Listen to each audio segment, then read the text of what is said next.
Hello students, good morning. Today I am going to explain you chapter 20 Man's Journey to the Moon. मनुष्य की चांद पर यात्रा. Man, the unique creation of God, has been endowed with an insatiable desire to conquer the powerful elements of nature, air, water, fire, earth and sky. मनुष्य जो कि ईश्वर की एक अनुपम कृति है और प्रकृति के जैसे मौलिक तत्व हवा, पानी, आग, पृथ्वी और आकाश, इन पर विजय पाने की जो मनुष्य की अतिरिक्त इच्छा है वो भी प्रदान की हुई है. और मानव ने क्या किया है? He has made so many impossible things possible. और मनुष्य ने क्या किया है? जितनी भी असंभव चीजें हैं उनको भी पॉसिबल बना दिया है, संभव बना दिया है. The people living in the present century have seen many flying in the sky. और लोगों ने देखा है कि जब प्रेजेंट सेंचुरी शताब्दी है इसमें लोगों ने देखा है कि आकाश में लोग उड़ रहे हैं around the earth and reaching the moon in a man made module. ये मानव द्वारा निर्मित एक मॉड्यूल जो कि चंद्रमा पर पहुंचा और पृथ्वी के चक्कर लगाया उसने. और it is very difficult to reach the moon because the earth pulls everything towards itself. चंद्रमा पर पहुंचना बहुत ही कठिन था क्योंकि जो पृथ्वी है वो सभी चीजों को अपनी ओर खींचती है. The only engine that can push far enough from the earth to reach space is fitted into a rocket. Rocket ही एक ऐसी मशीन है जो कि अंतरिक्ष में पहुंचने के लिए पृथ्वी से काफी दूर तक ढकेल करके जा सकता है. How man reach the moon is a long but interesting story. कि जो इंसान है, आदमी है, वो चंद्रमा पर कैसे पहुंचा, यह एक लंबी सी इंटरेस्टिंग बहुत ही रुचिकर स्टोरी है. Many countries of the world were in the race to reach the moon first. और जो अनेक देश हैं वो चांद पर पहुंचने की दौड़ में लगे हुए हैं. America and Russia both were keenly interested in the pursuit. America और रसिया दोनों ही वो क्या चाहते हैं?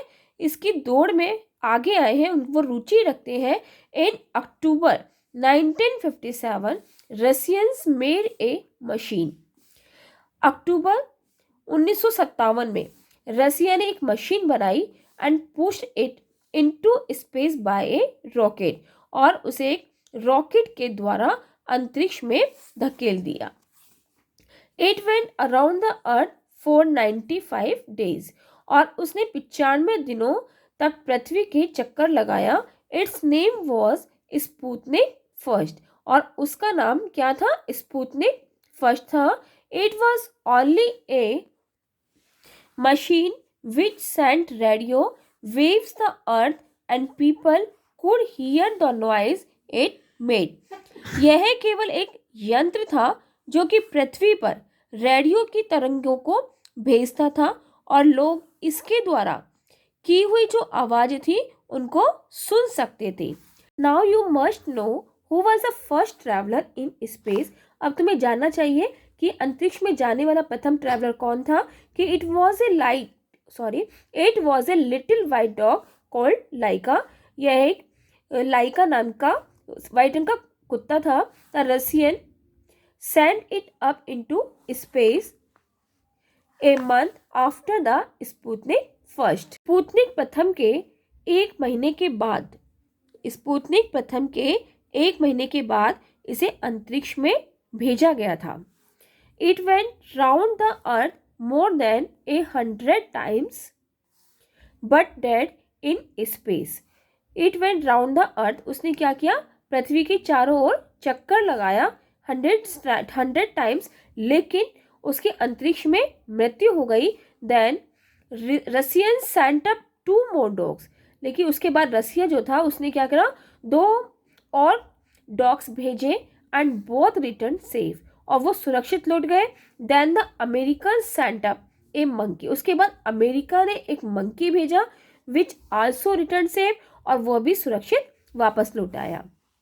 The first man to travel round the earth in space was a Russian called Yuri Gagarin. अंतरिक्ष में जाने वाला प्रथम व्यक्ति कौन था?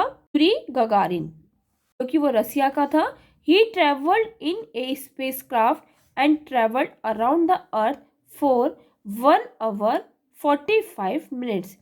और उसका जो अंतरिक्ष यान से उसने यात्रा की और उसने 1 घंटा 45 मिनट तक पृथ्वी के चक्कर लगाया. Everyone was happy to hear him. और हर कोई व्यक्ति उसको सुन करके खुश था.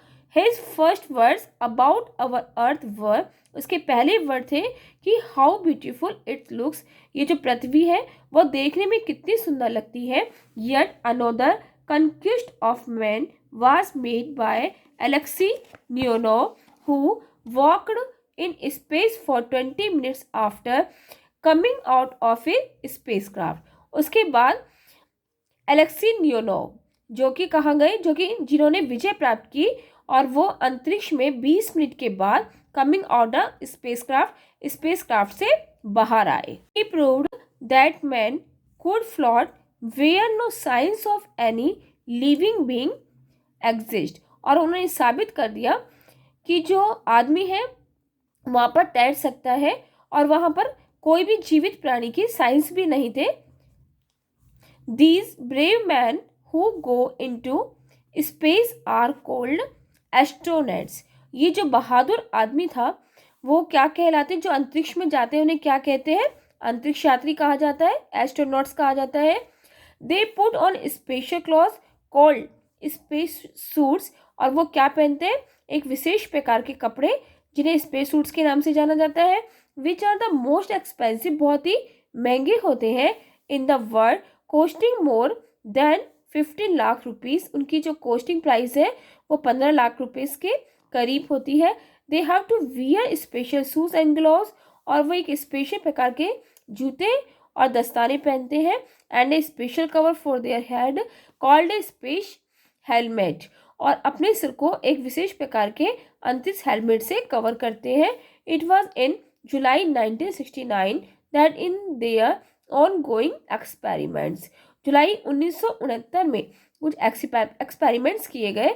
द यूएसए, अमेरिका ने made their first venture to send their astronauts to the moon. और चंद्रमा पर उन्होंने अपने कुछ अंतरिक्ष यात्री भेजे. It was American spacecraft Apollo 2 which to Michael Collins, Neil Armstrong and Edwin Aldrin to the moon. उनमें कौन कौन थे? माइकल कॉलिंस थे, नील आर्मस्ट्रॉन्ग थे और एडविन एल्ड्रिन थे जो कि चंद्रमा पर पहुंचे.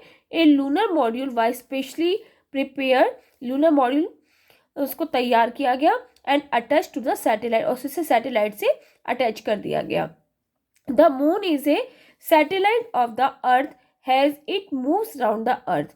और जो सैटेलाइट था उसने पृथ्वी के चारों ओर चक्कर लगाया. It is the nearest planet to the earth at a distance of रफली 3,84,000 kilometre.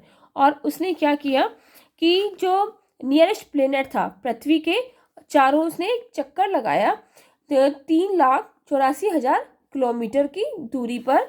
Moon is a satellite of the earth as it moves round the earth. चांद जो है वो पृथ्वी का ही एक उपग्रह है क्योंकि यह पृथ्वी के चारों ओर चक्कर काटता है. It is the nearest planet to the earth at a distance of रफली 384,000 किलोमीटर्स. और यह लगभग 3,84,000 किलोमीटर की दूरी पर पृथ्वी के सबसे समीप का ग्रह है. Days and nights on it are unusually long in the comparison to those on the earth. चांद पर दिन और रात पृथ्वी की अपेक्षाकृत कुछ अनयूजुअल होते हैं, यानी कि बहुत लंबे होते हैं. वन डे इज रफली equal to weeks on the earth.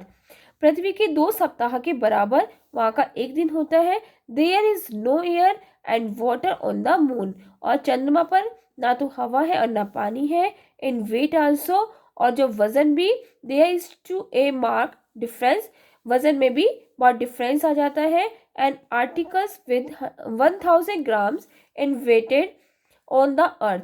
और पृथ्वी का जो वजन है वो 1000 ग्राम का 160 रह जाता है। An article with 1000 grams in weight on the earth would weight only 160 gram on the moon। अगर कोई वस्तु का वजन, आर्टिकल का वजन 1000 ग्राम है तो मून के ऊपर उसी का जो वजन है वो केवल 160 ग्राम्स होगा। There is dry dust on the moon, चंद्रमा पर सूखी हुई धूल है। So the astronauts could not jump out immediately into the dry dust soon after their arrival. जब वे वहां पे पहुंचे तो उन्होंने तुरंत ही सूखी सी धूल को देखा और वो उन्होंने उसके ऊपर कदम नहीं रखा। दे हैड टू चेक, उन्होंने उसको पहले चेक किया मशीन्स और ईगल फर्स्ट। सबसे पहले उन्होंने अपनी मशीनों के द्वारा उसे चेक किया। Then they open the door, और उसके बाद उन्होंने अपने दरवाजा खोला। And put down a ladder, एक सीढ़ी बाहर निकाली। On to the silent landscape, जहाँ पर कोई नहीं था, शांति थी, सुनसान था। आर्मस्ट्रॉक वेंट डाउन, आर्मस्ट्रॉक नीचे आए। And waited a second at the bottom of the ladder, और जो लेडर सीढ़ी थी उसके पैर पर खड़े होकर के 1 मिनट तक इंतजार किया। ही टच्ड द ग्राउंड, फिर उन्होंने जमीन को टच किया, बहुत ही केयरफुली, बहुत ही सावधानी से, विद 1 फुट, एक पैर के साथ। And then took the last step down down on the moon, और फिर धीरे धीरे उन्होंने दूसरा स्टेप भी चंद्रमा पर रखा। एडविन एल्ड्रिन फॉलो हिम, और जो एडविन एल्ड्रिन थे उन्होंने उनका अनुसरण किया। Then they were busy in taking photographs, और उसके बाद वो फोटोग्राफ्स लेने में बहुत बिजी थे। And in picking up rocks, और चट्टानों की, डस्ट की वो पिक ले रहे थे। The moon is the colour of Coca Cola, और जो चंद्रमा का कलर है वो कोको कोला है। दे सेड, उन्होंने कहा।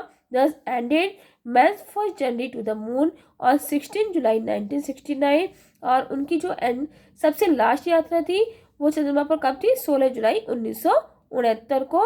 16 जुलाई 1969 को उनकी जो ये यात्रा थी वो समाप्त हुई। And the astronauts came back to the earth, और जो अंतरिक्ष यात्री थे वो वापस पृथ्वी पर वापस आए। First journey to the moon open the new vistas of space research. पहली जर्नी के बारे में, चंद्रमा की जो पहली जर्नी थी उसके बारे में सबने अपने अपने विस्तार से अपने अपने व्यूज दिए। This is not the end of the story, this is not the end of the story but A beginning. यह एक स्टोरी का अंत नहीं है बल्कि एक स्टार्टिंग है, बिगिनिंग है, शुरुआत है। The planets can be seen very clearly, जो प्लैनेट्स थे, उपग्रह थे, वो बहुत ही क्लियरली दिखाई दे रहे थे फ्रॉम द मून, चंद्रमा से। So there are plans to reach 2 of the planets, और इसलिए वहां पर 2 प्लैनेट्स और भी पहुंचे। वो कौन कौन से थे? मार्स और Venus, which are the nearest to the earth. Mars और वीनस जो कि पृथ्वी के सबसे नजदीक के उपग्रह हैं। Okay students, thank you.